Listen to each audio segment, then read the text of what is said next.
అపోస్తలుడైన పౌలు గారు రోమా సంఘానికి రాసినటువంటి పత్రిక 8వ అధ్యాయము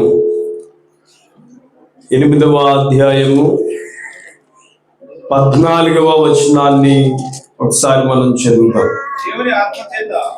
దేవుని ఆత్మ చేత ఎందరు నడిపించబడుదురు వారందరూ దేవుని కుమారులయ్యుందురు. ఆమేన్ చెప్దామా? దేవునికి స్తోత్రం. ఈ చదవబడినటువంటి లేఖన భాగములో నుండి ఈ రాత్రికాల సమయంలో కొన్ని నిమిషాలు మనము దేవుని యొక్క వాక్యాన్ని ధ్యానం చేయబోతూ ఉన్నాం. ఈ 30వ వార్షికోత్సవ ఈ మహోత్సవాలలో దేవుడు తన దాసులను ప్రేరేపించి చక్కని అంశాన్ని మన కొరకే సిద్ధపరచడానికి ప్రభు ఎంతగానో సహాయం చేశారు. ఈ 4 దినాలు కూడా సిద్ధపరిచిన వాక్యం యొక్క అంశం ఏమనగా పరిశుద్ధాత్మ. దేవునికి స్తోత్రం చెబుదామా? ఆ మాట వింటేనే ఒక రకమైన భయం, ఆ మాట వింటేనే ఒక రకమైన ధైర్యం. భయం అంటున్నారు, ధైర్యం అంటున్నారు అని అంటే దాని గురించి లోతుగా మనం ఆలోచన చేస్తే అసలు ఎందుకు భయపడాలి, ఎందుకు ధైర్యం తెచ్చుకోవాలో దేవుని యొక్క వాక్యములో నుండి అనేకమైన విషయాలను మనము ధ్యానం చేయొచ్చు. అయితే ఈ రాత్రికాల సమయంలో నా ప్రశ్న ఏంటంటే, పరిశుద్ధాత్మను గూర్చి మనకి ఎంతగా తెలుసు?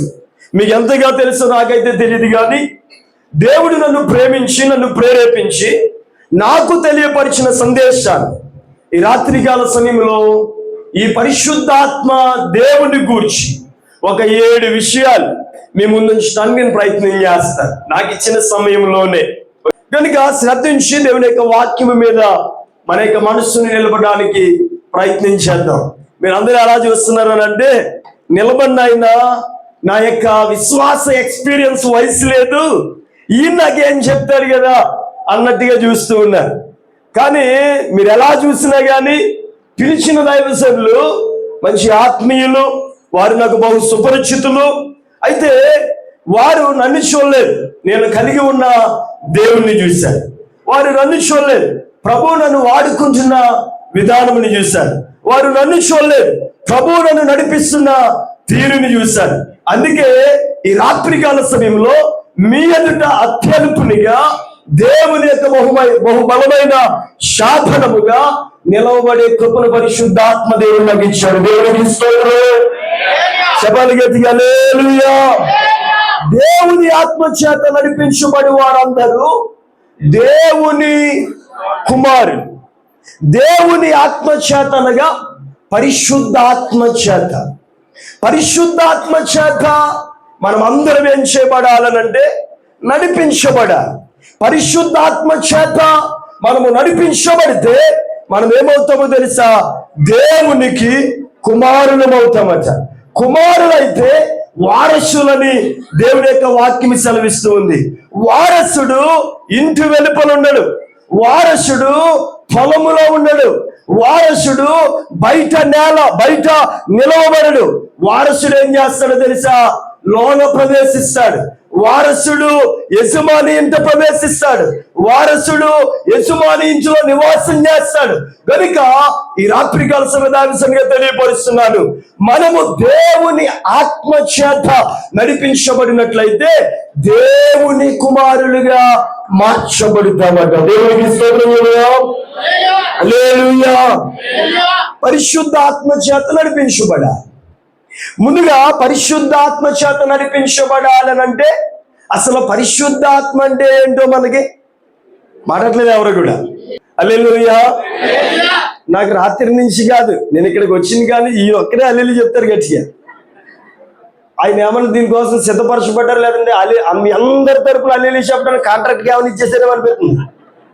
అదే ఒకసారి 2 చేతులు బాధ్యత ప్రభుని సన్నిధిలో సరిపోదు. శబ్దం ఇంకా గట్టిగా, ఇంకా గట్టిగా హల్లెలూయా. మంచిది. చూడండి, పరిశుద్ధ బైబిల్ గ్రంథంలో 7 విషయాలు. మొట్టమొదట పరిశుద్ధాత్మ అనున్నది, మీకు వేస్తున్నాను ఒక ప్రశ్న, పరిశుద్ధాత్మ అనున్నది శక్త వ్యక్త చెప్పాలి. చెప్పాలి. పరిశుద్ధాత్మ అనున్నది శక్తి లేక వ్యక్తి? శక్తి అన్నవారు చేయబోయేతండి. ఇందులో పొరపాటు ఏం లేదు, మనకి ఏది తెలుస్తుంది. ఓకేనా అమ్మా? అలా ఎత్తుతున్నారంటే మీరు ఎలా ఎత్తుంది? హల్లెలూయా. వ్యక్తి అన్నవారు చేయబోయేతండి. హల్లెలూయా, హల్లెలూయా. మంచిది. పరిశుద్ధ బైబిల్ గ్రంథంలో నుండి ఒక మాట. పరిశుద్ధాత్మ అనున్నది శక్తి కాదు, పరిశుద్ధాత్మ అనున్నది వ్యక్తి.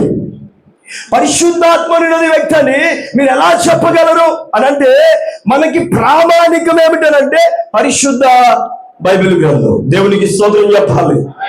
హల్లెలూయా, హల్లెలూయా. శుద్ధ పరిశుద్ధ బైబిల్ గ్రంథం నుండి ఆదికాండం 1వ అధ్యాయము 26వ వచనం. ఆదికాండం 1వ అధ్యాయము 26వ వచనం. త్వరగా. దేవుడు మన స్వరూపమందు మన పోలిక చొప్పున నరులను చేయుదము.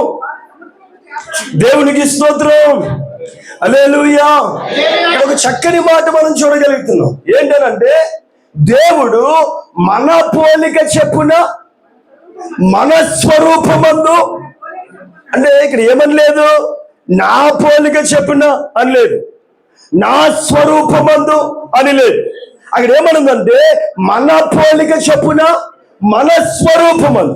మన అనే మాట ఒక్కరుంటే అది ఉపయోగించదు. గమనించాలి. ఒక్కరు ఉంటే మన అనే మాట, మనము అనే మాట ఉపయోగించబడదు.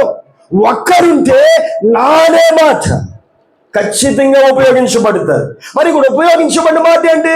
మన స్వరూపమందు మన పోలిక చెప్పున, అనగా మనం ఆరాధిస్తున్న దేవుడు త్రిత్వమై ఉన్న దేవుడు కాదు.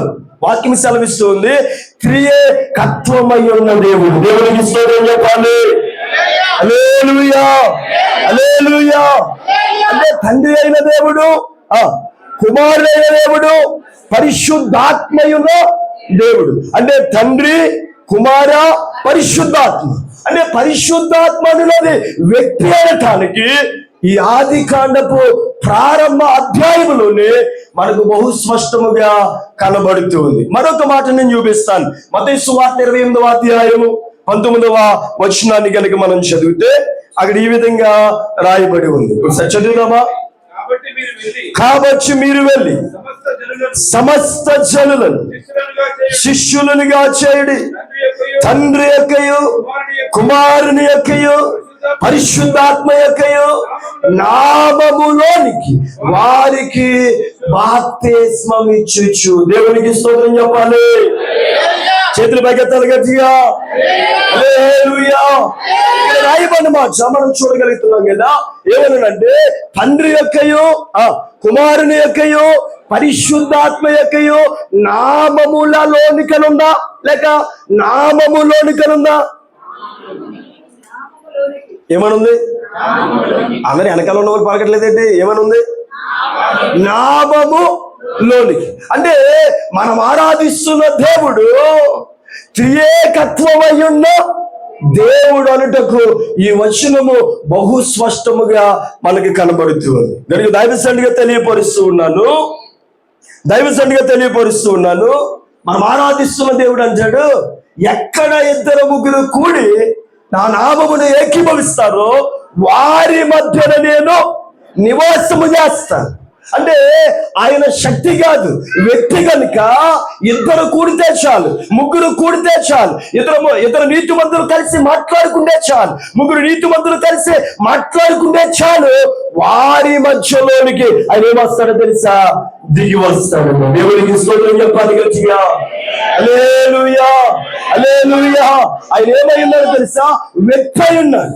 అయితే ఎప్పుడు మనం శక్తివంతులుగా అవుతాం? ఎప్పుడు శక్తివంతులం అవుతాం తెలుసా? మనం కూడి ఉన్నప్పుడు ఆయన మన మధ్యలోనికి దిగుతాడు కదా, ఆయన మన హృదయంలో వసిస్తాడు కదా, ఆయన మనలోనికి వసిస్తాడు కదా. మన హృదయంలోనికి మనలోనికి వసించినప్పుడు మనం ఏమవుతామో తెలుసా? శక్తివంతులుగా మార్చబడతాం. దేవునికి స్తోత్రం చెప్పాలి. గట్టిగా చెప్పండి. హల్లెలూయా, హల్లెలూయా. అపోస్తలుల కార్యములు 1వ అధ్యాయము 8వ వచనాన్ని కనుక మనం చదివితే, అయినను పరిశుద్ధాత్మ మీ మీదికి వచ్చినప్పుడు మీరు శక్తి నొందుదురు. దేవునికి స్తోత్రం చెప్పండి, గట్టిగా చెప్పండి. హల్లెలూయా. అంటే ఆయన మనలోనికి దిగి వచ్చినప్పుడు, ఆయన మన మధ్యలోనికి వచ్చినప్పుడు, ఆయన మన హృదయంలో వసించినప్పుడట మనం ఏమవుతామో తెలుసా? శక్తివంతులుగా మార్చబడతాం. మనం శక్తివంతులమైతే దేవుని కొరకు సాహస కార్యములను చేయగలం. దేవునికి స్తోత్రం చెప్పండి. హల్లెలూయా. నిజంగా దేవుడు తన శక్తి చేత, అంటే పరిశుద్ధాత్మ అనుభూతిని మనం పొందుకున్నప్పుడు, పరిశుద్ధాత్మ దేవుడు మనలో వసించినప్పుడు, పరిశుద్ధాత్మ దేవుణ్ణి మనం ఆహ్వానించినప్పుడు, ఆయన మన పక్షముగా నిలవబడినప్పుడట నిశ్చయముగా మనం ఏమవుతామో తెలుసా? శక్తివంతులుగానే పరిశుద్ధాత్మ దేవుడు మన మనసులోకి వచ్చినప్పుడు, పరిశుద్ధాత్మ దేవుడు మనలో వసించినప్పుడు మనం ఏమవుతామో తెలుసా? శక్తివంతులుగా మార్చబడతాం. శక్తివంతులుగా మార్చబడతాం. అదే అంటున్నాడు అపోస్తలుల కార్యములు 1:8 పరిశుద్ధాత్మ మీ మీదకి వచ్చినప్పుడు మీరు శక్తివంతులు. మొట్టమొదటి మాట ఏంటంటే పరిశుద్ధాత్మ అనున్నది శక్తి కాదు, వ్యక్తి. ఆయన దేవుడై ఉన్నాడు. ఆయన మన మధ్యలోనికి వచ్చినప్పుడు, ఆయన మనలోనికి వచ్చినప్పుడు, ఆయన మన హృదయంలోనికి వచ్చినప్పుడు, ఆయనను మనం ఆహ్వానించినప్పుడు, ఆయన మనల్ని దర్శించినప్పుడు మనం ఏమవుతుందో తెలుసా? శక్తివంతులుగా మార్చబడుతుంది. ఇక రెండవదిగా పరిశుద్ధాత్మ దేవుడు ఆయా సందర్భాలలో ఆయా రీతిలుగా ఆయన ఏం చేసుకున్నాడో తెలుసా? తనను తాను కనుపరుచుకున్నాడు. ఆయా సందర్భాలలో ఆయా రీతిలుగా తనను తాను ఆయన ఏం చేసుకున్నారో తెలుసా? పిలవబడ్డారు అనే విషయాన్ని మనం గమనించాం. వాక్యం సెలవిస్తుంది. ఆదికాండము 1వ అధ్యాయము 2వ వచనం. ఆదికాండము 1వ అధ్యాయము 2వ వచనం. భూమి నిరాకారముగాను శూన్యముగాను ఉండెను, చీకటి అగాధ సెలవుల పైన కమ్యూనను, దేవుని ఆత్మ జలముల పైన అల్లాడుచుండెను. దేవునికి స్తోత్రం. అంటే పరిశుద్ధాత్ముడు సృష్టి ఆరంభంలోనే ఆయన ఏం చేస్తాడో తెలుసా? ఉన్నాడు అనే విషయాన్ని దైవజనుడిగా తెలియదు. ఎలాగున్నాడు?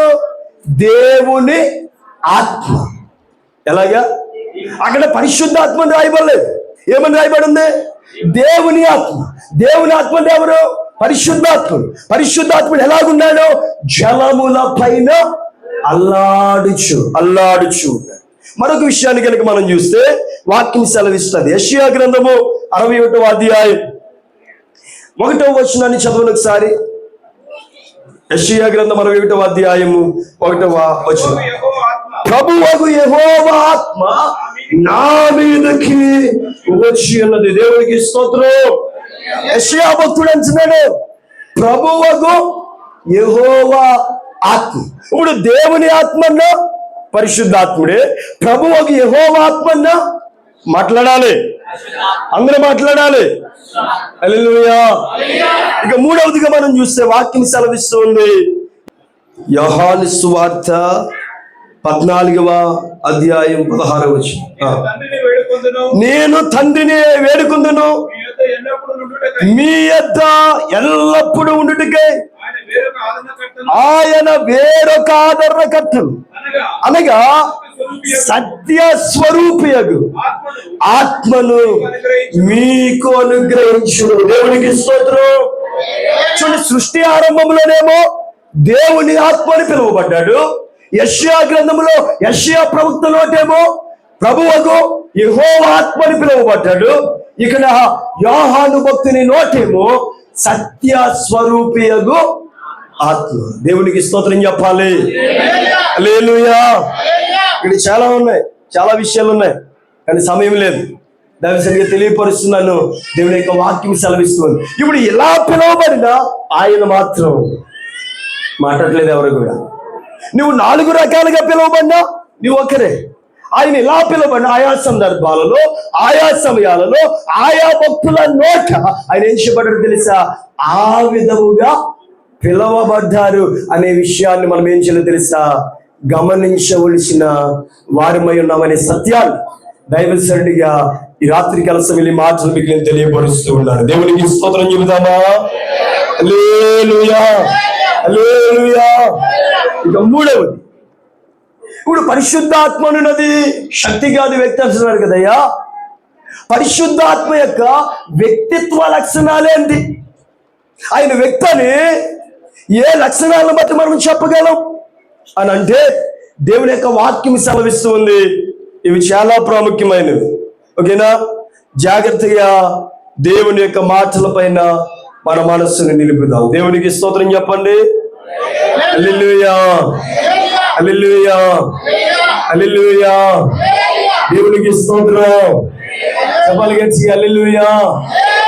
ఆయన వ్యక్తిత్వ లక్షణాలేంటి అనంటే, నిజంగా ప్రతి వ్యక్తికి ఒక లక్షణం, కొన్ని లక్షణాలు ఉంటాయి. అవునా కదా? ఇప్పుడు ఆయన కూడా వ్యక్తే కనుక పరిశుద్ధాత్మ దేవునికి కూడా కొన్ని వ్యక్తిత్వ లక్షణాలు ఉన్నాయి. ఆ లక్షణాలే మనలను ఈ విధంగా ప్రభువుని ఆరాధించడానికి ఆధారం అవుతున్నాయి, ఈ విధంగా ప్రభుని సేవించడానికి ఆధారం అవుతున్నాయి, ఈ విధంగా ప్రభుని కనపరచడానికి ఆధారం అవుతున్నాయి. ఏం చిన్నయ్య గారు ఆ లక్షణాలు అని అంటే వాక్యం సెలవిస్తుంది.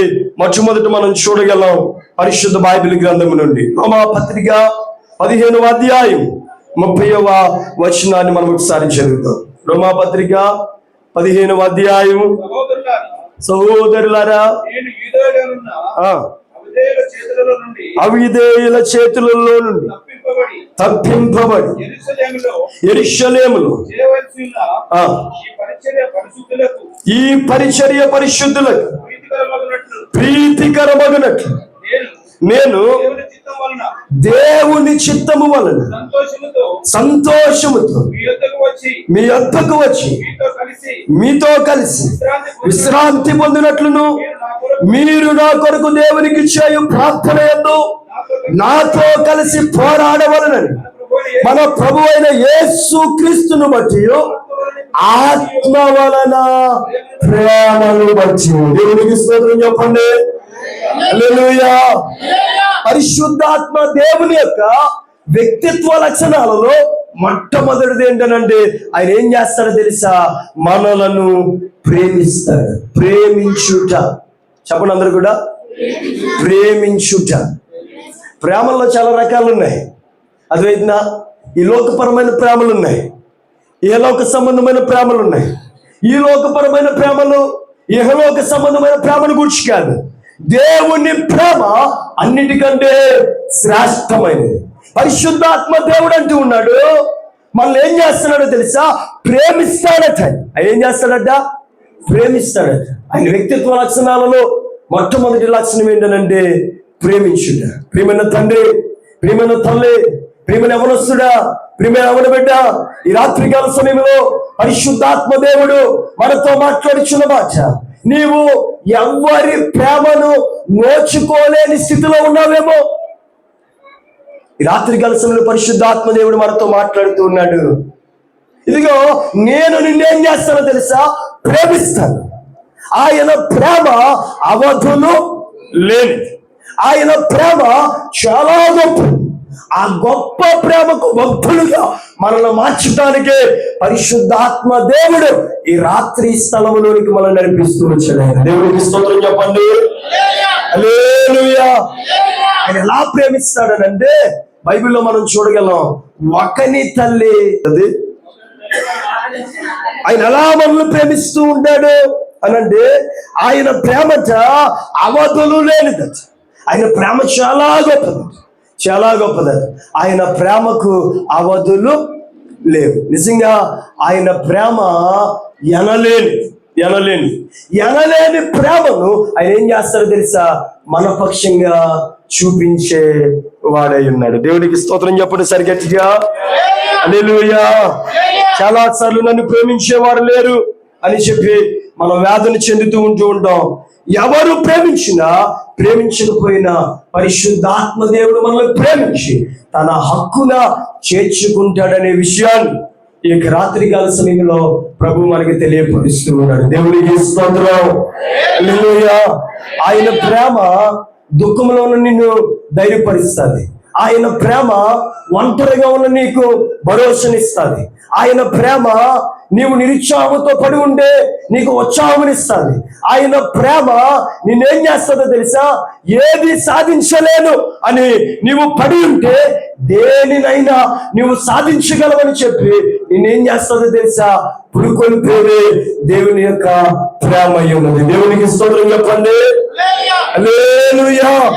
ఇక రెండవదిగా మనం చూస్తే వాక్యం సెలవిస్తూ ఉంటది, పరిశుద్ధాత్మ వ్యక్తిత్వ లక్షణాలలో ఆయన ఏం చేస్తాడు తెలుసా? మొట్టమొదట ప్రేమిస్తాడు, రెండవదిగా ఆటంకపరుస్తాడట. ఏం చేస్తాడట? అందరూ చెప్పండి మాట, వెనక నుంచి కూడా చెప్పండి. నేను ఏదైనా తల పెడితే ఆయన ఆటంకపరిస్తే ఇప్పుడు నా పరిస్థితి ఏంటండి అనేవారు కూడా లేకపోలేదు. ఏ విషయాల్లో పరిశుద్ధాత్ముడు మనల్ని ఆటంకపరుస్తాడు అని అంటే వాక్యములో మనం చూడగలం. ప్రియమైన దేవుని సంగమం, వాక్యములో మనం చూడగలం. ఏ విషయంలో ఆయన ఆటంకపరుస్తాడని అంటే ఆయన పిల్లలమైన మన మధ్య పాపములో పడిపోకుండా ఆయన ఏం చేస్తాడో తెలుసా? ఆటంకపరుస్తాడు. దేవునికి స్తోత్రం చెప్పండి. దేంట్లో పడిపోకుండా? పాపములో పడిపోతుంది. వాస్తవానికి నువ్వు పరిశుద్ధుడివే, వాస్తవానికి నువ్వు యథార్థవంతుడివే, వాస్తవానికి నువ్వు ప్రార్థనాపరుడివే, వాస్తవానికి నువ్వు భక్తిపరుడివే, వాస్తవానికి నువ్వు విశ్వాస జీవితాన్ని కొనసాగిస్తున్న వ్యక్తివే. కానీ కొన్ని సందర్భాలలో మనం ఏం చేస్తామో తెలుసా? పాపములో పడిపోతూ ఉంటాం. కనుక మనం పరిశుద్ధులం కనుక, మనం యథార్థవంతులం కనుక, మనం ఆయన ప్రేమిస్తున్నాం కనుక, ఆయన మందిరంలో ఉన్నాం కనుక, ఆయనను సేవిస్తున్నాం కనుక ఆ పాపములో మనం పడిపోవటానికి పరిశుద్ధాత్మ దేవుడు ఒప్పుకోడు. వాక్యము తెలిసిన వాడికి అర్థమవుతుంది ఈ మాట. ఎవరికి అర్థమవుతుంది అని అంటే వాక్యము తెలిసిన వాడికి అర్థమవుతుంది. నిజమేనంటారా అని అంటే బైబిల్లో మనం చూడగలం. ఆదికాండము 20వ అధ్యాయము 6వ వచనం చదవండి ఒకసారి. అందుకు దేవుడు యథార్థ హృదయముతో నీవు దీనిని చేసితవని నేను ఎరుగుదును, మరియు నీవు నాకు విరోధముగా పాపము చేయకుండా నేను నిన్ను అడ్డగించి తిని. దేవునికి స్తోత్రం చెప్పండి. పరిశుద్ధాత్మని యొక్క వ్యక్తిత్వ లక్షణాలలో మొట్టమొదటిది ప్రేమించుట, రెండవది ఆటంకపరుచుట. ఏ విషయంలో ఆటంకపరుస్తాడు? మనము పాపములో పడిపోతుంది. ఈ సందర్భంలో అబీమెలెకు కనిపిస్తూ ఉంటాడు. మన ఈ అబీమెలెకు ఇంటికి అబ్రహాము తన భార్య అయినటువంటి శారా ఇద్దరు వెళ్ళారు.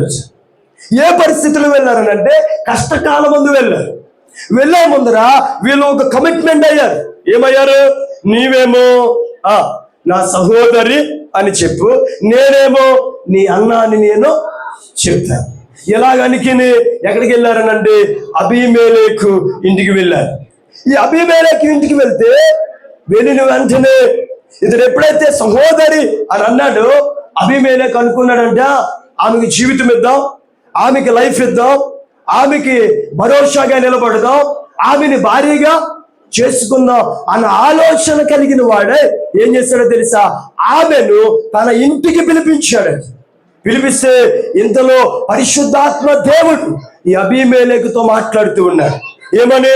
అబీమెలెకు, నువ్వు యథార్థవంతుడివయ్యా, నువ్వు సత్యవంతుడివయ్యా, నువ్వు న్యాయవంతుడివయ్యా, నువ్వు నీతివంతుడివయ్యా, అయితే ఈ పని చేయటం వలన నీవెక్కడ పాపములో పడిపోతామోనని చెప్పి నేనేం చేస్తానని తెలుసా? నిన్ను అడ్డగిస్తూ ఉన్నాను. దేవునికి స్తోత్రం చెప్పండి. చెప్పాలి గట్టిగా. హల్లెలూయా. అంటే మనము పాపములో పడిపోవటం ఎవరికి ఇష్టం లేదు? పరిశుద్ధాత్మ దేవునికి ఇష్టం లేదు. నీ భక్తిని చూస్తాడు, నీ విశ్వాస్యతను చూస్తాడు, నీ ఆత్మీయతను చూస్తాడు, నీ ప్రార్థన జీవితాన్ని ప్రభువు చూస్తాడు.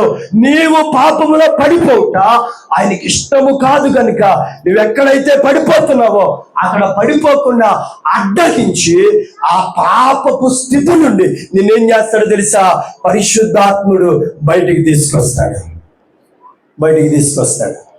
నిజమంటారు కాదంటారా? ఎప్పుడైనా ఏదైనా తప్పు చేస్తున్నప్పుడు మన హృదయం మనల్ని ఏం చేస్తుంది? హెచ్చరిస్తూ ఉంటుంది. అంటే పరిశుద్ధాత్ముని యొక్క నిలయము కనుక మనలో ఉన్న పరిశుద్ధాత్ముడు ఏమంటాడో తెలుసా? ఇది నీవు చేయదగిన పని, నువ్వు చేసే పని, ఈ టీవీ చూడటం నువ్వు చేసే పని, చర్చిలోనేమో పాటలు, చర్చిలోనేమో బైబిల్, చర్చిలోనేమో వాక్యం. ఇంటికి వెళ్ళండి బైబిల్ అలా పెట్టేద్దాం, రిమోట్ తీసుకుంటాం. అర్థమైందా? ఇంక 24/7 అన్నట్టుగా కొంతమంది ఏం చేస్తారో తెలుసా? అందరూ కాదు, మీరు అందరూ బిజీ సెడ్యూలే, ఖాళీగా ఉన్న వాళ్ళు అదే పని. దైవజనుడిగా తెలియపరుస్తున్నాను, నువ్వు దేవునికి విరుద్ధమైనది ఏదైనా చేస్తున్నప్పుడు, దేవునికి వ్యతిరేకమైనది ఏదైనా చేస్తున్నప్పుడు, దేవునికి అయిష్టమైనది ఏదైనా చేస్తున్నప్పుడు నీలో ఉన్న పరిశుద్ధాత్మ దేవుడు నేనేం చేస్తాడో తెలుసా? ఖచ్చితంగా గద్దిస్తాడు. పాపము చేయకుండా నిన్ను ఆటంకపరుస్తున్నప్పుడు నీవు మేల్కొని ఏం చేయాలి? దేవుని ఆత్మకు విధేయురాలవు. మాట్లాడలేదేంటి? ఎవరనే కావాలి. హల్లెలూయా, హల్లెలూయా. చెప్పండి ఇంకా గట్టిగా, హల్లెలూయా, హల్లెలూయా. రెండవదిగా ఏ పరిస్థితుల మధ్య ఆటంకపరుస్తాడు అనంటే దైవ చిత్తానికి వ్యతిరేకంగా విరుద్ధంగా మనం వెళ్తున్నప్పుడు దేవుడు ఏం చేస్తాడో తెలుసా? మనలను ఆటంకపరుస్తాడు. మొట్టమొదట పాపములో మనం ఉంటేనంట మనల్ని ఏం చేస్తాడు? ఆటంకపరుస్తాడు.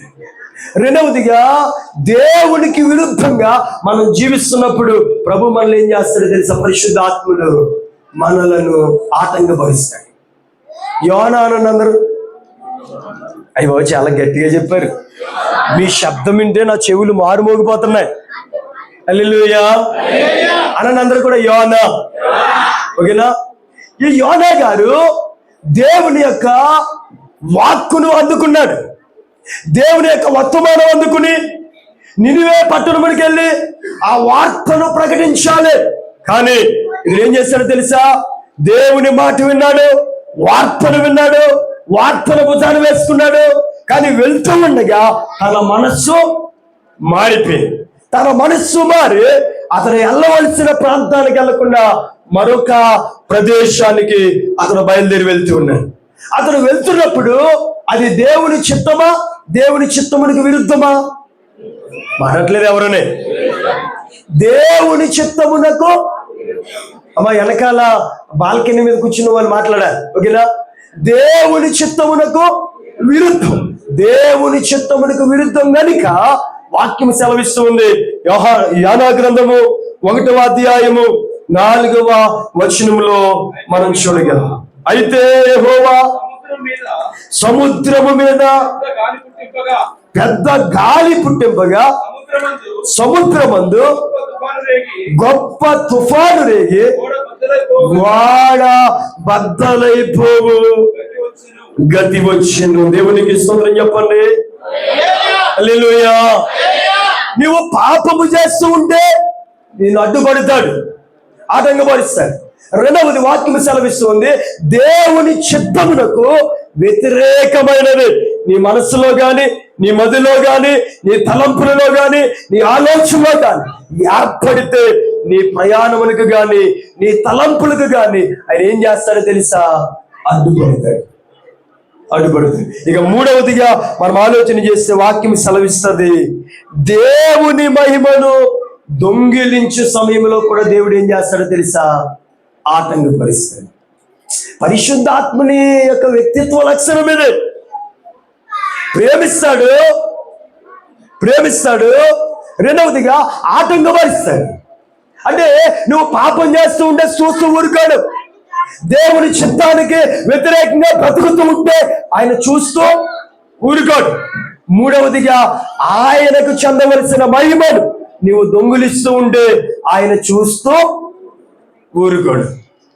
ఇది మనకు ఎలా తెలుస్తుంది అని అంటే ఆది కాండము 11వ అధ్యాయం, ఆది కాండము 11వ అధ్యాయము 6-7 వచనాలు చదవండి ఒకసారి. అప్పుడు యెహోవా ఇదిగో జనం ఒకటే, వారందరికీ భాష ఒకటే, వారు ఈ పని ఆరంభించి ఉన్నారు.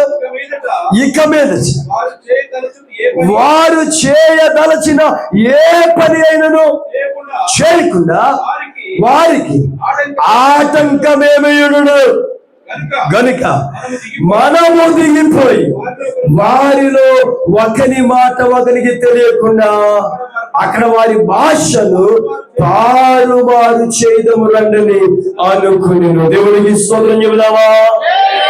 మనము దిగిపోయి, మనము అనే మాట తండ్రి, కుమార, పరిశుద్ధాత్మని సూచిస్తుంది. ఇప్పుడు పరిశుద్ధాత్ముడు చెప్తున్న మాట ఏంటో తెలుసు. అక్కడ దేవుడు ఏం చెప్పాడు ప్రారంభంలో? మీరు ఫలించి అభివృద్ధి పొంది భూమిని నిండించి మీరు విస్తరించమని ఆజ్ఞాపించాడు. అయితే వీళ్ళ చేస్తున్న పని ఏంటి? ఫలించటం ఓకే, అభివృద్ధి చెందటం ఓకే, విస్తరించకుండా ఒకే చోటుండి పేరు సంపద. ఇప్పుడు పేరు ఎవరికి చెందాలి? పేరు ఎవరికి రావాలి? ఘనత ఎవరికి రావాలి? మహిమ ఎవరికి రావాలి? పేరు దేవునికి రావాలి, ఘనత దేవునికి రావాలి, మహిమ దేవునికి రావాలి. ఇప్పుడు పేరు, ఘనత, మహిమ దేవునికి ఎప్పుడు వస్తుంది? దేవుడు ఆజ్ఞాపించిన ఆజ్ఞను మనము అనుసరించినప్పుడు. వీళ్ళు ఏం చేస్తున్నారు? ఫలించటం ఓకే, అభివృద్ధి చెందటం ఓకే, విస్తరించకుండా ఒకే స్థలములో ఉండాలనే ఆలోచన దేవుని మహిమకు విరుద్ధమైన ఆలోచన. దేవునికి స్తోత్రం చెబుదామా? చెప్పాలి గట్టిగా హల్లెలూయా, హల్లెలూయా. ఎప్పుడైతే దేవుని మహిమ దొంగిలిందామని ఆలోచన కలిగి ఉన్నారో దేవుడు ఏం చేశాడో తెలుసా? వారి పనికి ఆటంకముగా నిలిచి వారి భాషను ఏం చేశాడంట? తారుమారు చేశాడు. ఇప్పుడు భాషను తారుమారు చేస్తే ఇప్పుడు కట్టేవాడు ఇటుక అడుగుతుండే ఇసుక తెస్తున్నాడట, సిమెంట్ అడుగుతుంటే కంకర తెస్తున్నాడట, నీళ్లు అడుగుతూ ఉంటే అటువైపున ఆ యొక్క ఇసుక తెస్తున్నాడంట. అలాగా వాళ్ళు అడిగేది ఒకటైతే వీళ్ళు తెచ్చేది ఒకటి. ఇక్కడ తారుమారైపోయింది. ఆ కట్టడం అలాగే నిలిచిపోయింది. ఇది నా లైఫ్సరిగా తెలియపరుస్తున్నాను. పరిశుద్ధాత్మ దేవుని యొక్క వ్యక్తిత్వ లక్షణాలలో రెండవది, ఆయన ఏం చేస్తాడో తెలుసా? ఆటంకపరుస్తాడు. ఎప్పుడనంటే నువ్వు పాపం చేస్తున్నావు. రెండవది ఎప్పుడనంటే నీవు దేవుని మహిమను దొంగిలిస్తున్నప్పుడు. ఎప్పుడనంటే వాక్యం సెలవిస్తూ ఉంటుంది దేవుని చిత్తానికి విరుద్ధంగా నువ్వు జీవిస్తున్నప్పుడు పరిశుద్ధాత్మను ఊరుకోడు. ఏం చేస్తాడో తెలుసా? ఆటంకపరుస్తాడు. ఎందుకు ఆటంకపరుస్తాడు? మనం ఆయన పిల్లలము కనుక. ఎందుకు ఆటంకపరుస్తాడు? ఆయన మనలో వసిస్తున్నాడు కనుక. ఎందుకు ఆటంకపరుస్తాడు? ఆయన మనలను నడిపిస్తున్నాడు కనుక. ఎందుకు ఆటంకపరుస్తాడు? ఆయన రాజ్య వ్యాప్తి కొరకు మనము సిద్ధపరచబడుతున్నాము కనుక. దేవునికి స్తోత్రం చెబుదామా?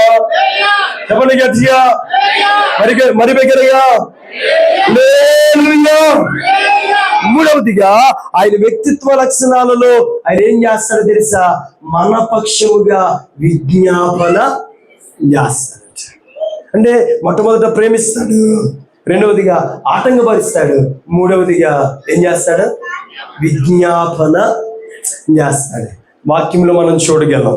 రోమాపత్రిక 8వ అధ్యాయం 26వ వచనాన్ని కనుక మనం చదివితే అక్కడ ఈ విధంగా కనబడుతూ ఉంది. చదవండి ఒకసారి. అటువలే ఆత్మయు మన బలహీనతలను చూసి మనం యుద్ధముగా ఎలాగు ప్రార్థన చేయవలెనో మనకు తెలియదు కానీ, ఉచ్చరింప సఖ్యము కానీ ఆత్మ తానే మన పక్షముగా విజ్ఞాపన చేయుచున్నాడు. దేవునికి స్తోత్రం. చాలా మంది వచనాన్ని ఆధారం చేసుకుని ప్రార్థన చేయరు. అలా సొత్తారు. ఎందుకని మనం చేయకపోయినా పర్వాలేదు, మన పక్షంగా పరిశుద్ధాత్ముడే విజ్ఞాపన. చాలా మంది భక్తులు హల్లెలూయా ఆయన ఎప్పుడు మన పక్షంగా విజ్ఞాపన చేస్తాడు అని అంటే, నా అనుభవంలోంచి చెప్తున్నా, బైబిల్ ఎక్కడా లేదు ఇది. ప్రతి ఒక్కరు కూడా ఎప్పుడు కూడా ఆరోగ్యవంతులు కాదు. అవునంటారు కాదంటారా? నేను ఎప్పుడు ఆరోగ్యంగానే ఉంటాను అన్న వాళ్ళు చెప్పే కదా, ఒక్కరు లేరు ఇక్కడ. హల్లెలూయా. మీ లీస్ట్ చెప్పమన్నారు అనుకో, అదే షుగర్లో బీపీలో ఉన్న వాళ్ళు లీస్ట్ ఎక్కువ వచ్చేది ఇక్కడ. హల్లెలూయా. దైవజనుడిగా తెలియపరుస్తున్నాను, వాకింగ్ సెలవిస్తూ ఉంది. చాలా పర్యాయాలు మనము ప్రార్థన చేయాలని ఉంటుంది, ఆత్మసిద్ధమే కానీ శరీరం ఏమవుతుంది? బలహీన. ఆ బలహీనతల మధ్య ప్రార్థించాలని ఉంటుంది, కానీ ప్రార్థించలేదు. కానీ ఒక మాట చెప్పనా, ప్రార్థన చేయటానికి అయితే సమయం రాదు, కానీ ఆ సమయంలో తినకపోతే నీరసం వచ్చేద్దని చెప్పి ఏం చేద్దాం? అంత బలహీనతలో కూడా ఏం చేస్తాం? శుభ్రంగా హల్లెలూయా మొత్తం కడుపు నిండా తినేస్తాం. తినేసి తిన్న తర్వాత ఇంకా బలహీనత ఎక్కువైపోద్ది. మెల్లగా మంచం గడికి వచ్చి అలా కాళ్ళు రెండు పైకెత్తి అలా దుప్పడే పైకేసుకుని ఒక మాట అంట, అంతా నువ్వే. హల్లెలూయా. ఎవరు చేయలేదండి ప్రార్థన? అంతా నువ్వే చూసుకుని, అంతా నీ మీదే భారం వేస్తా. దైవజనుడిగా తెలియపరుస్తున్నాను, నువ్వు అలసిపోయిన వేళ, ఆత్మసిద్ధమే, శరీరం బలహీనమై ప్రార్థించలేని వేళ, నీ పక్షముగా పరిశుద్ధాత్మ దేవుడు మన బలహీనతలను ఎరిగి మన పక్షం ఏం చేస్తున్నాడు తెలుసా? విజ్ఞాపన చేస్తున్నాడు. ఎందుకనంటే ఆయన కూడా వ్యక్తి కనుక, మనము కూడా మానవులు కనుక, మన యొక్క పరిస్థితిని ఎరిగిన వాడు ఆయన మాత్రమే. ఆయన మాత్రమే ఏం చేస్తాడు? ప్రేమిస్తాడు. 2 ఆటంకపరుస్తాడు. 3 విజ్ఞాపన చేస్తాడు. ఇప్పుడు పరిశుద్ధాత్మ దేవుడు ఏ పని చేస్తాడు అనంటే, మొట్టమొదట నేను స్పీడ్గా చెప్తున్నాను, ఆయన ప్రేరేపిస్తాడు. ఏం చేస్తాడట? ప్రేరేపిస్తాడు. అమ్మా ప్రార్థన చేయి తల్లి, అమ్మ పాట పాడు తల్లి, అమ్మ ఆరాధన చేద్దాం తల్లి, అయ్యా సాక్ష్యం చెప్పండి, అయ్యా కీర్తన వివరించండి, అయ్యా వాక్యాన్ని సిద్ధపడండి అని అంటే, వీళ్ళందరూ చెప్పే మాట ఏంటో తెలుసా? మాకు ప్రేరేపణ. అయ్యి బాబోయ్, సింపుల్గా చెప్పేస్తారు. ఏమంటారు? మాకు ప్రేరేపణ లేదు. మరి ప్రేరేపణ ఎప్పుడు వస్తుంది? అసలు ప్రేరేపణ రావాలనంటే పరిశుద్ధాత్ముడు నీ హృదయంలో వసించాలి. నీ హృదయంలో పరిశుద్ధాత్మ దేవుడు వసిస్తే నీవు అప్పుడుకప్పుడు ఇచ్చిన అది ఏ సందర్భమైనా నువ్వేం చేస్తావో తెలుసా? ప్రేరేపణతో సిద్ధపడి నిలబడితే పరిశుద్ధాత్మ దేవుడు నేనేం చేస్తాడో తెలుసా? వాడుకుంటాడు. మీ మాస్టర్ గారు చాలాసార్లు నాకు ఫోన్ చేస్తారు. నిజంగా మాకున్నటువంటి ఇక ఆధ్యాత్మిక సహవాసం చాలా గొప్పది. ఆయన కూడా ముందుగా చెప్పరు, అప్పటికప్పుడు చెప్తారు. అప్పటికప్పుడు చెప్పినా కానీ అయ్యా నా వల్ల కాదని మాత్రం నేను ఇప్పుడు మ్యాక్సిమం అన్నాం. ఎందుకనంటే మాట్లాడేది మనం కాదు, బోధించేది మనం కాదు, చెప్పేది మనం కాదు, నిలవబెట్టేది ఆయన, మాట్లాడించేది ఆయన, తెలియపరిచే సందేశం ఇచ్చేది ఆయన మాత్రమే. మనం ఎప్పుడైతే ఆయన చేతులకు అప్పగించుకుంటామో ఆయనే ప్రేరేపించి ఏ సందర్భంలో ఏ విధంగా ఆయన నామానికి మహిమకరంగా మనం ముందుకు సాగిపోవాలో ఆయనే మనకు అన్ని కూడా ఏం చేస్తాడు? నేర్పిస్తాడు. దేవునికి స్తోత్రం చెబుదామా? మొట్టమొదట పరిశుద్ధాత్మ దేవుడు చేసే పని ఏంటో తెలుసా? ప్రేరేపిస్తాడు. అపోస్తలుల కార్యములు 1వ అధ్యాయం 16వ వచనంలో అది మనకి కనబడుతుంది. చదవద్దులే, రాసుకునేవారు రాసుకోవాలి. 2వదిగా ఆయన మనకి ఏం చేస్తాడో తెలుసా? బోధిస్తూ ఉంటాడు. ఏం చేస్తాడు? మాట్లాడండి అందరూ కూడా. ఏం చేస్తాడు? యోహాను సువార్త 14వ అధ్యాయం 26వ వచనంలో అక్కడ రాయబడి ఉంటుంది, ఆయన మనకి ఏం చేస్తాడో తెలుసా? బోధిస్తాడు. నిజంగా ఆయనకు మించిన బోధకుడు ఈ లోకంలో ఎవరు కూడా వెనకాలన్న వారు చెప్పాలి. పరిశుద్ధాత్మ దేవునికి మించిన బోధకుడు ఈ లోకంలో ఎవ్వరు కూడా లేరు. ఈ 40 మంది భక్తులట ఈ 1600 కాల వ్యవధిలో ఈ పరిశుద్ధ బైబిల్ గ్రంథాన్ని రాయటానికి గల కారణం ఈ 40 మందికి బోధకుడు ఎవరో తెలుసా? పరిశుద్ధాత్మ దేవుడు మాత్రమే. పరిశుద్ధాత్మ దేవుడు మాత్రమే.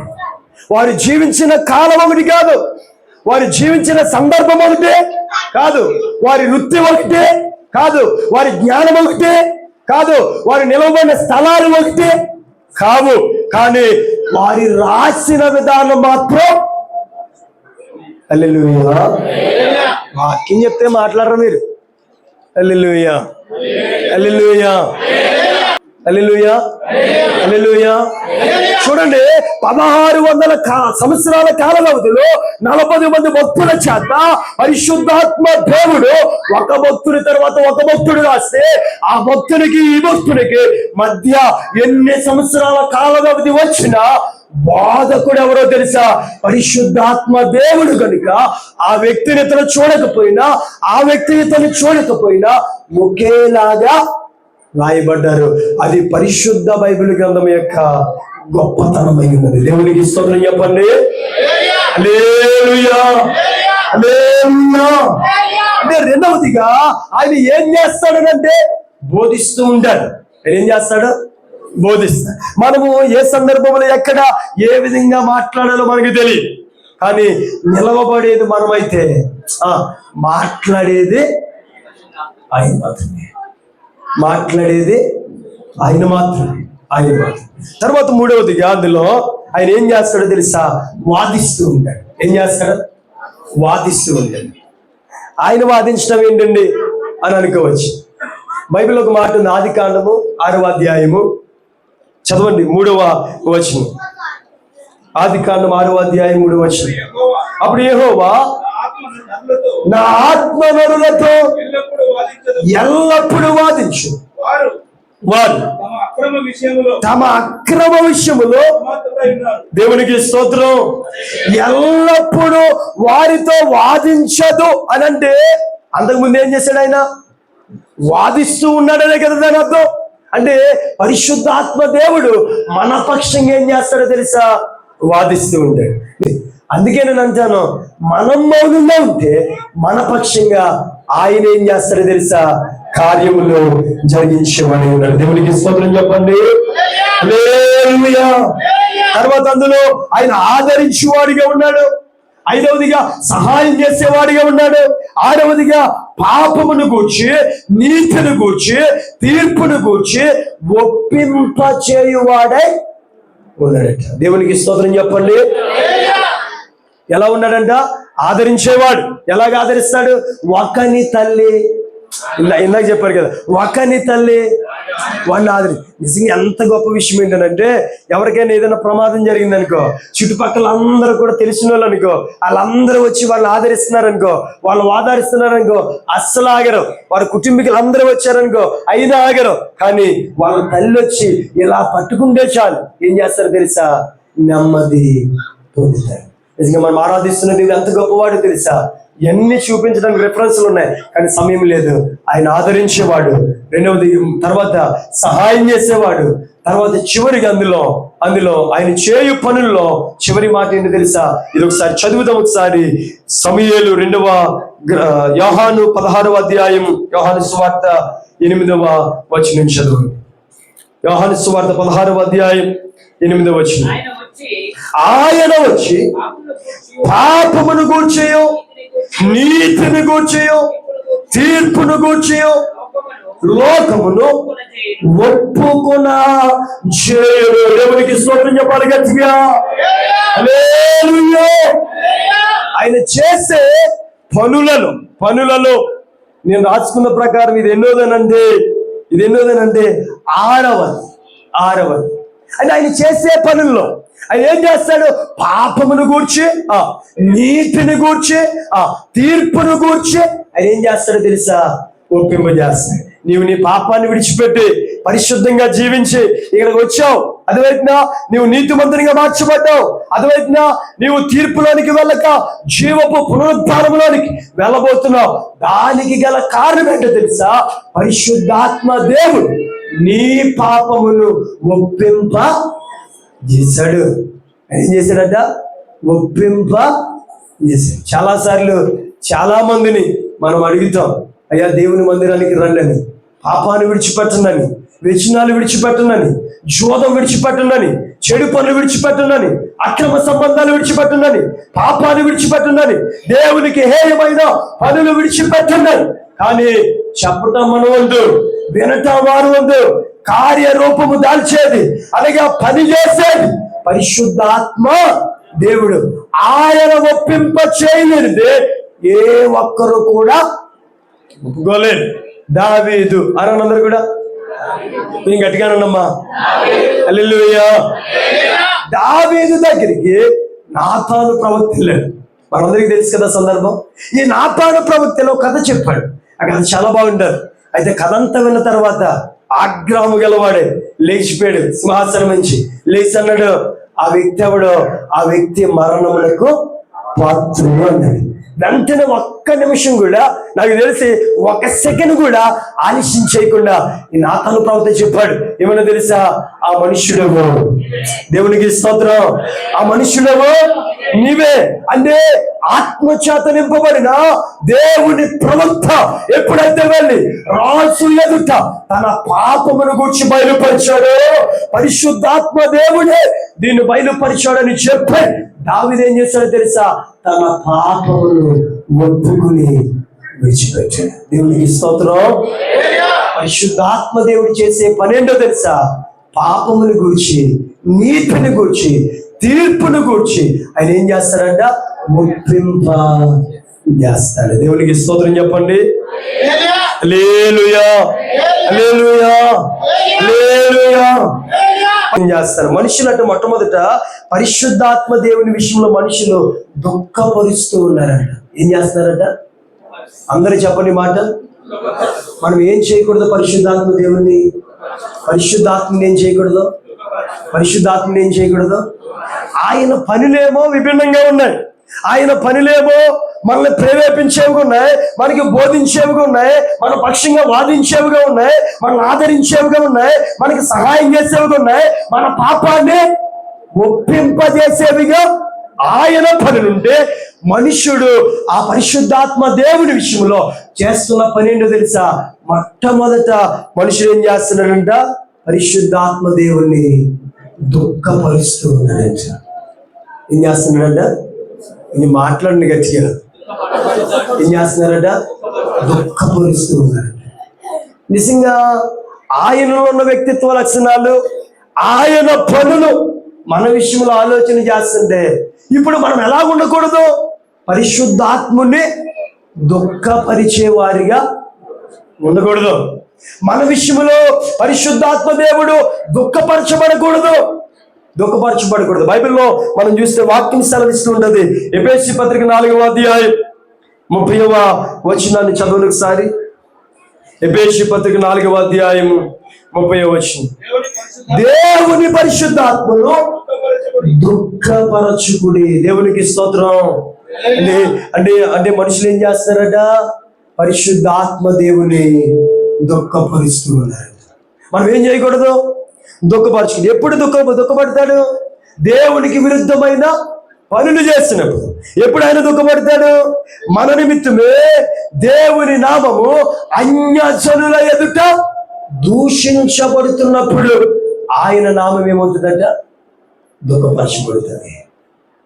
అంటే మనం చేస్తున్న పనులను బట్టి, దేవునికి విరుద్ధమైన పనులను బట్టి పరిశుద్ధాత్మ దేవుడు ఏమంటాడు తెలుసా? నా కుమార్తె, నా కుమారుడు నన్ను సంతోషపరచవలసిన వారు నన్ను ఏం చేస్తున్నారు? దుఃఖపరుస్తూ ఉన్నారు. రెండవది, అన్య జనుల ఎదుట నా నామాన్ని మహిమపరచవలసిన వీరిని బట్టే నా నామం ఏమవుతుంది?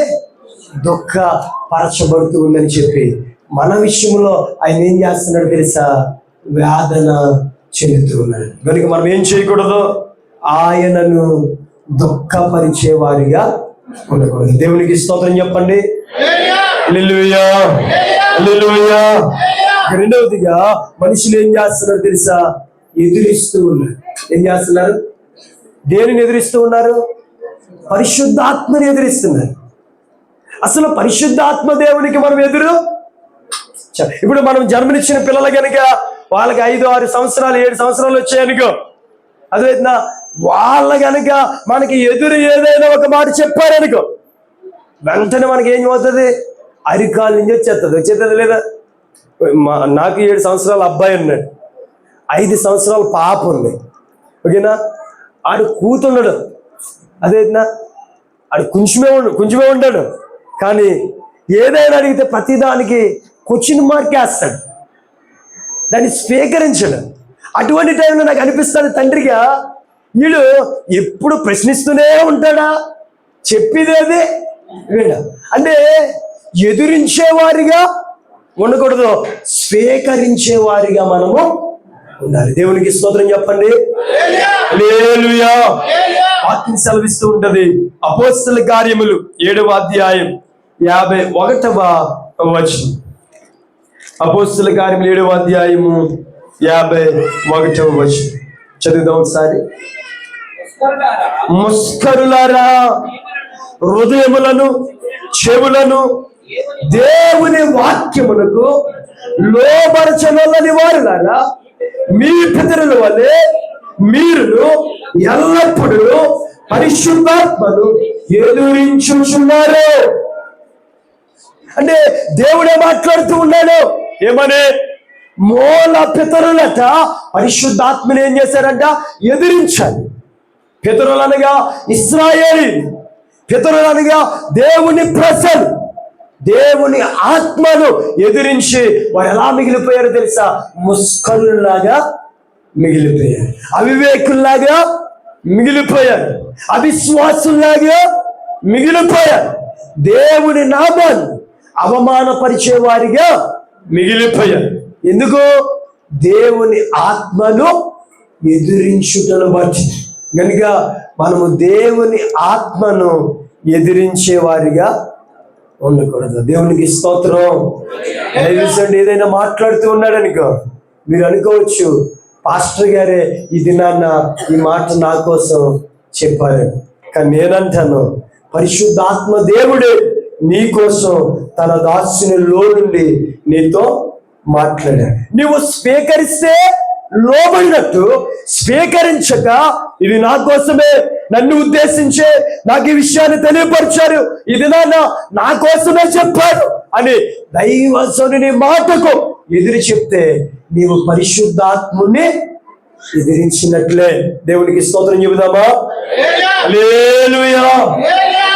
వాక్యం సెలవిస్తుంది. తర్వాత మనం చూస్తే పరిశుద్ధాత్మ దేవుని మనుషులు ఏం చేస్తున్నారు తెలుసా? మోసము చేయుచున్నారంట. వాక్యం సెలవిస్తూ ఉంది. చాలా మంది ఏం చేస్తున్నారు? పరిశుద్ధాత్మని మోసం చేస్తున్నారంట. మోసం చేస్తున్న మనకి ఎలా తెలుస్తుంది? అపోస్తల కార్యములు 5వ అధ్యాయము, అపోస్తల కార్యములు 5వ అధ్యాయము. నేను చెప్పే ప్రతి మాటకి రిఫరెన్స్ ఉంటుంది. 5వ అధ్యాయము 3వ వచనం. అప్పుడు పేతురు, అననీయ, నీ భూమి వెలలో కొంత దాచుకుని పరిశుద్ధాత్ముని మోసపుచ్చుటకు సాతాను ఎందుకు నీ హృదయమును ప్రేరేపించింది? దేవునికి స్తోత్రం చెప్పండి. హల్లెలూయా. మనుషులు ఏం చేస్తున్నారంటే, 3వదిగా పరిశుద్ధాత్మని మోసం చేస్తున్నారు. అంటే మోసం అంటే ఇచ్చే ఆఫరింగ్స్ కోసం కాదు నేను ఇక్కడ మాట్లాడుతున్నా. ఏది తేడా రాకూడదనంటే దేవుని దగ్గర మాట తేడా రాకూడదు. అందుకే మత్తయి సువార్తలో ఒక మాట ఉంది, నీ మాట. అయ్యి బాబు, మీ వాక్యం బాగా తెలుసు. దేవునికి స్తోత్రం. హల్లెలూయా. మరి అవునంటే అవును, కాదంటే కాదు కదా. మరి నువ్వు ఏది అవునన్నావో ఏది కాదన్నావో, నువ్వు అవునన్న మాటకు నీ ప్రాణం ఉన్నంత వరకు లోబడే ఉండాలి. నువ్వు బాప్తిస్మం పొందినప్పుడు ఏ మాటకు అవునని చెప్పావో, నువ్వు రక్షించబడినప్పుడు ఏ మాటకు అవునని చెప్పావో, ఎంత కష్టం వచ్చినా, ఎంత బాధ వచ్చినా, ఎంత శ్రమ వచ్చినా, ఎన్ని ఇరుకులైనా, ఎన్ని ఇబ్బందులైనా, ఎన్ని నిందలైనా, ఎన్ని అవమానాలైనా, మేలైనా కీడైనా నీతోనే బ్రతుకుతాను. చెప్పారు అలాగా? ఇలా ఊపేస్తున్నారు. హల్లెలూయా. చెప్పారు అలాగా? ఇప్పుడు ఆ మాటకు లోబడే మనం ఉండాలి. ఈ మధ్యలో పరిస్థితులు మారాయని, స్థితిగతులు మారాయని, పరిస్థితులు అనుకూలంగా లేవని, స్థితిగతులు అనుకూలంగా లేవని మనము దేవునికి ఇచ్చిన మాట మార్చినట్లయితే పరిశుద్ధాత్మ దేవునట మనము మోసపుచ్చిన వారము అవుతున్నాం. ప్రియమైన స్నేహితుడా, ప్రియమైన తల్లి, ప్రియమైన తండ్రి, ప్రియమైన ఎవరి బిడ్డ, నువ్వెవరినైనా మోసపుచ్చొచ్చు, కానీ పరిశుద్ధాత్మ దేవుని మాత్రం మోసపుచ్చకూడదు. నువ్వు అనుకున్న దైవజనునికి మాట ఇచ్చాను కాదు, నువ్వు ఇచ్చింది దైవజనునికి కాదు. దైవజనుడు దేవుని ప్రతినిధి, దైవజనుడు ఆత్మ చేత నడిపించబడుతున్నవాడు. అంటే నువ్వు ఎవరి మాటను ధిక్కరిస్తున్నావో తెలుసా, ఎవరి మాటకు లోబట్లేదో తెలుసా, ఎవరి మాటను మోసపుచ్చుతున్నావో తెలుసా, పరిశుద్ధాత్మ దేవుని యొక్క మాటను నీవు మోసపుచ్చుతూ ఉన్నావు. నేను ఇది నా దైవజనుడిగా తెలియపరుస్తున్నాను. దేవుని యొక్క వాక్యం సెలవిస్తుంది. తర్వాత మనుషులు ఏం చేస్తున్నారు అనంటే దూషిస్తూ ఉన్నారు. సమాజంలో ఇదే పని.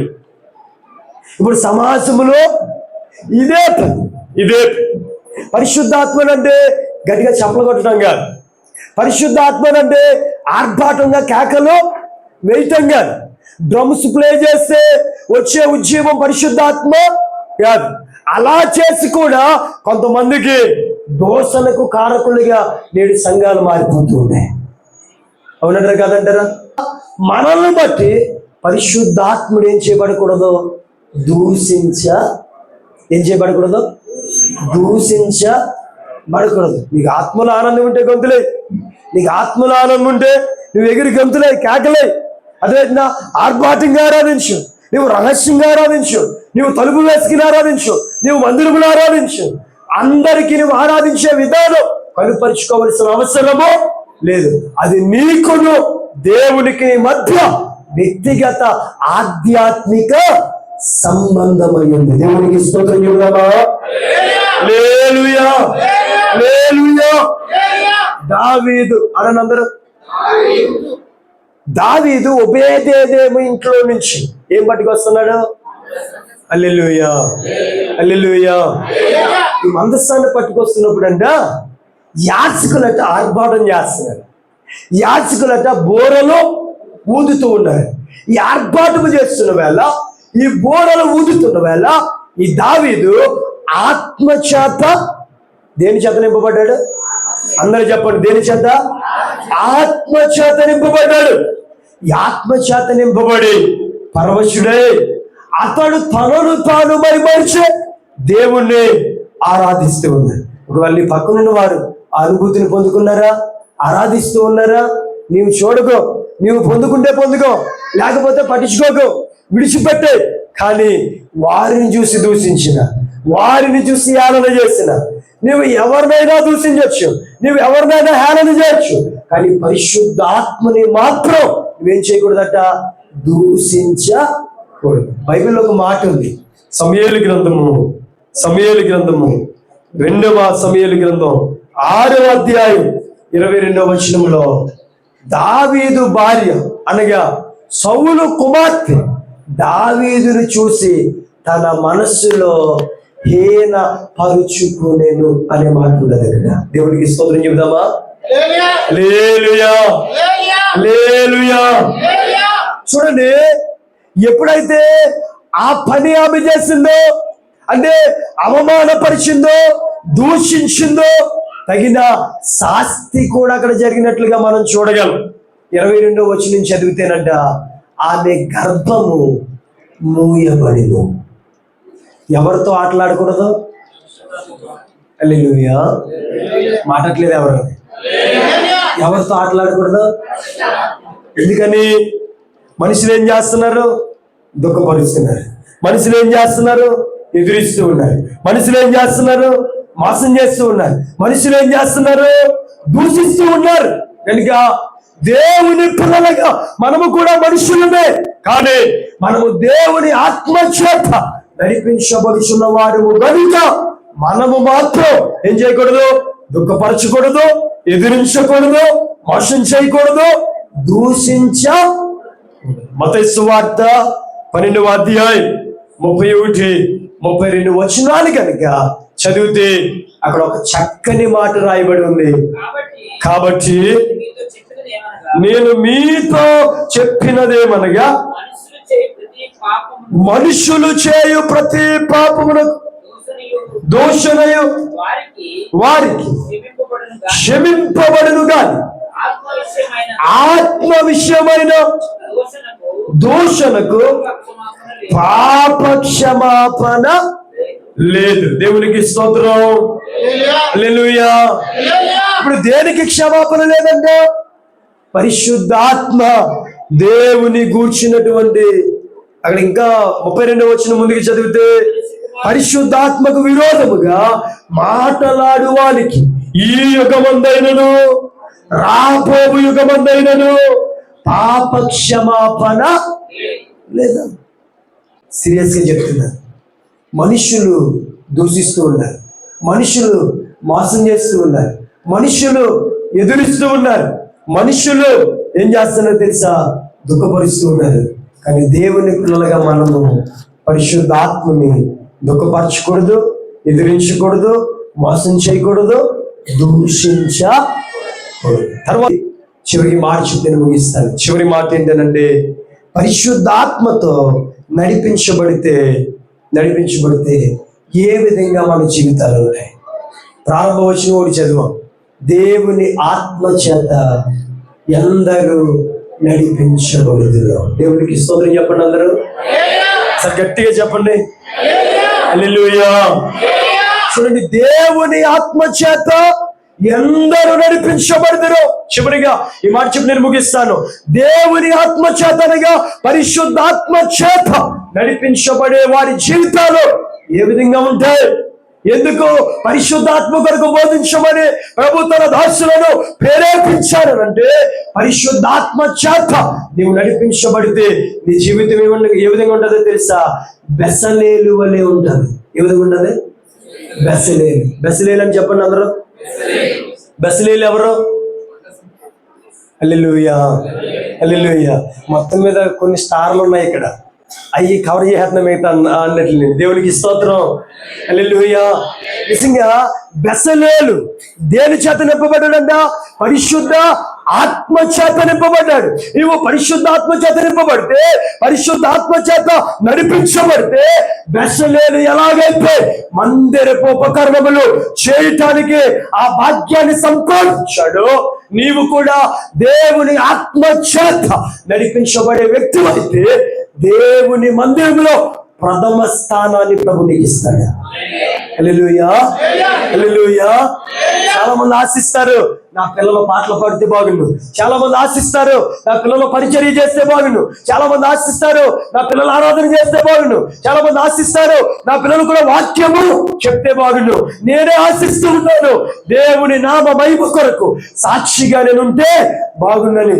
బెసలేలు ఏ విధంగా అయితే దేవుని ఆత్మ చేత నడిపించబడి దేవుని మందిరంలో ఉన్న ఉపకరణములు చేసే భాగ్యాన్ని సంపాదించాడు, నీవు కూడా దేవుని ఆత్మ చేత నడిపించబడే వ్యక్తి అయితే దేవుని మందిరంలో ఒక బలమైన పాత్రగా నా దేవుడు నిన్ను వాడుకుంటాడు. నా దేవుడు నీ కుటుంబాన్ని వాడుకుంటాడు. నా దేవుడు నీ బిడ్డలను వాడుకుంటాడు. నా దేవుడు నీ భర్తను వాడుకుంటాడు. నా దేవుడు నీ భార్యను వాడుకుంటాడు. ఆయనకు అసాధ్యమైనది ఏది కూడా. దేవునికి స్తోత్రం చెప్పండి అందరూ. హల్లెలూయా. తర్వాత మనం చూస్తే బాప్తిస్మం ఇచ్చు యోహాను అనండి అందరూ. హల్లెలూయా. వీళ్ళ గురించి రాసేసుకుని రెఫరెన్స్లు మీరే తడింకి రాసేసుకోండి. హల్లెలూయా, హల్లెలూయా. చూడు, వాక్యం సెలవిస్తూ ఉంటది.